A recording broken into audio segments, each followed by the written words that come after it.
70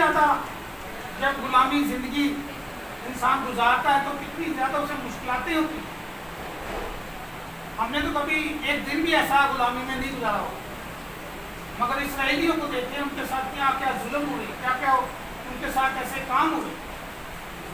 اور وہ غلامی کا گھر میں جب رہنے لگے تو اس غلامی کی جو بری تاثیریں تھیں, گناہ تھے, بت پرستی, شہوت پرستی اور بہت سارے, وہ ان کی زندگی میں رچ گئے. اور ایسے رچے کہ جیسے وہ میں یعنی ایک لفظ یوز کیے تھے پہلے بھی ایک دفعہ چرچ میں, انسان کی زندگی میں گناہ ایسا رچیا ہے, انسان کی زندگی چ گناہ ایسا رچیا ہے جی میں پانی چ نمک رچیا. پانی میں سے آپ نمک کو جدا نہیں کر سکتے ہیں. آپ اس کو ایک چھوٹی چھوٹی بوندیں ہوتی ہیں نا, اس میں بھی تقسیم کر دیں گے تو اس میں بھی وہ ٹیسٹ آئے گا, نمک کا ٹیسٹ آئے گا. ایسے ہی انسان کی زندگی میں گناہ رچا ہوا ہے. اور خدا نے جب موسیٰ کو اس مقصد کے لیے قائم کیا کہ وہاں سے اس غلامی کے گھر سے, اس بدی کے گھر سے بنی اسرائیل قوم کو نکال کر لے کر آئے, اور ساری پاور, ساری قدرت خدا کی تھی اس کے ساتھ. موسیٰ کچھ بھی نہیں تھا, مگر خدا نے اس کے وسیلہ سے اس جگہ پر بڑے بڑے معجزات کیے, ایسے ایسے زبردست معجزات کیے ہیں. اگر ان کی تفصیل بتانے لگوں تو کافی ٹائم درکار ہے, مگر میں ایک معجزہ ضرور آپ سے شیئر کروں گا کہ جب موسیٰ نے اسے کہا جانے کو لاسٹ میں, تو مصر کے بادشاہ نے, فرعون نے موسیٰ سے کہا کہ اب تو میرے سامنے آیا تو تو اپنی موت کو آواز دے گا, مطلب کہ میں تجھے ہلاک کر دوں گا اور تو میرا منہ کبھی نہ دیکھنے پائے گا. اور موسیٰ نے کہا ایسا ہی ہو جیسا تو نے کہا. اور اس وقت کیا معجزہ ہوا تھا, جب موسیٰ آیا اپنے گھر میں تو وہاں آ کے اپنے بھائیوں سے, بہنوں سے یہ بات شیئر کی کہ اب خدا کیا کرے گا کہ مصر کے تمام پلوٹوں کو ہلاک کر دے گا, تمام پلوٹوں کو مار دے گا. تب یہ خدا کی قدرت کو جانیں گے اور تب ہمیں اس غلامی سے آزادی ملے گی, اس غلامی سے آزادی ملے گی. وہ اس وقت تک آزاد نہیں تھے, اس وقت وہ غلامی میں تھے.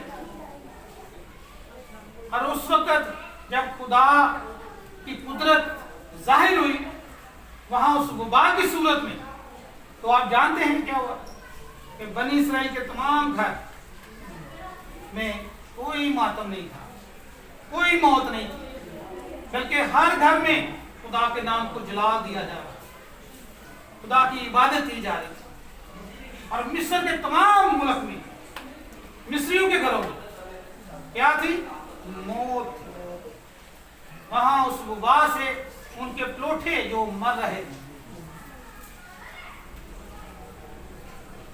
تو اس وبا سے اتنی زیادہ ان میں دہشت پھیل گئی کہ ابھی فرعون کا بیٹا جو مرنے کی حالت میں تھا, تو فرعون نے کہا جلدی سے میرے جو تیز رفتار والے گھوڑے ہیں وہ لے کر جاؤ اور موسیٰ کو ابھی اسی وقت یہاں لے جاؤ. جب موسیٰ کو لائے اور اس نے کہا تو بھی یہاں سے چلے جا, تو اپنے لوگوں کو بھی لے جا, اور تیرا خدا بھی جو ہے تیرے ساتھ اس کو بھی اپنے ساتھ لے جا, ہمیں اس بیماری سے, اس موت سے آزادی دے, خلاصی دے.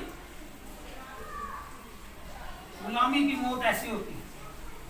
آپ تو غلام نہیں ہیں, آپ نے غلامی کا ایک دن بھی نہیں دیکھا. ابھی میں نے کہا کتنے لوگ آزاد ہیں, تو آپ نے میرے خیال میں سبھی نے ہاتھ اٹھایا, مگر ہم آگے چل کے دیکھیں گے کہ ہم آزاد ہیں یا نہیں. تو کیا ہوا, موسیٰ اس مصر سے اپنی قوم کو لے کر چل پڑا, اور آگے جا کر ایک اور بہت بڑا معجزہ ہوا. جب دار قلزم کے پاس پہنچ کے آگے دریا اور پیچھے فرعون اس کی فوجیں, تو لوگ بڑبڑانے لگے کہ موسیٰ تو میں اس لیے لے کر آیا یہاں کہ ہمیں اس بیابان میں تو ہمیں ہلاک کرے اور مصر کی فوجیں ہمیں ماریں. اور موسیٰ خدا کے آگے پھر پکارتا ہے اور بہرے گلزم کے بالکل کنارے پر کھڑا ہو کر خدا کو پکارتا کہ خداوند تو ہی ہماری مدد کر، کیونکہ تو نے ہمیں اتنی بڑی مصیبتوں سے، یہاں تک کہ موت کی وبا سے بچایا، یہاں بھی خداوند تو اپنی قدرت کو ظاہر کر۔ اور خدا اسے حکم دیتا ہے اور وہ لاٹھی اس سمندر میں لگاتا ہے اور سمندر کے 2 حصے ہو جاتے اور زمین خشک جگہ نکل آتی۔ یہ تو چھوٹا سا معجزہ نہیں ہے، بہت بڑا معجزہ۔ اور وہ لوگ حیران ہو گئے کہ یہ کیا ہوا، پانی 2 حصوں میں تقسیم ہو گیا۔ اور میں نے دیکھا ایک فلم میں وہ بہت زیادہ اونچائی جیسی ایک دیوار بن گئی تھی پانی، مطلب کافی بڑا وہ دریا تھا، کافی اس کی گہرائی تھی، شاید اس کی 150 فٹ ہو، شاید اس کی 100 فٹ ہو۔ آپ لگا لیں کہ یہاں سے 100 فٹ پانی کی دیوار ادھر بن جائے، پانی کی دیوار ادھر بن جائے اور بیچ میں سے راستہ بن جائے، عجیب ہی یہ معجزہ ہے۔ اور وہ اسرائیلی ڈبراتے ہوئے ڈھاکتے ہوئے اس راستے سے گزرنے لگے۔ تو جب وہ پار چلے گئے تب پھر خدا کے آگے موسیٰ نے ریکویسٹ کی کہ تو نے ہمیں اس مصیبت سے بچایا، ہم تیرا شکر کرتے ہیں۔ اور پھر وہ پانی واپس ملا اور ان کی ساری فوجیں اس پانی میں مر گئی، کیونکہ وہ غلامی کے شہر سے نکلے تھے۔ ان کے کتنے سال انہوں نے غلامی برداشت کی بتا سکتے ہیں؟ یہ میں نے پہلے بھی بتایا ہوا ہے، 400 سال، زبردست 400 سال انہوں نے غلامی برداشت کی۔ اگر ہمیں ایک مہینہ صرف 400 سال میں کرا، ایک مہینہ صرف اگر اس طرح کی غلامی برداشت کرنی پڑے تو ہمارا کیا ہے؟ ہم اپنے آپ کو شاید ہلاک کر لیں گے، مار دیں گے، ہم سے برداشت نہیں ہوگا۔ اگر آپ نے اسٹڈی کرنی ہے، جاننا ہے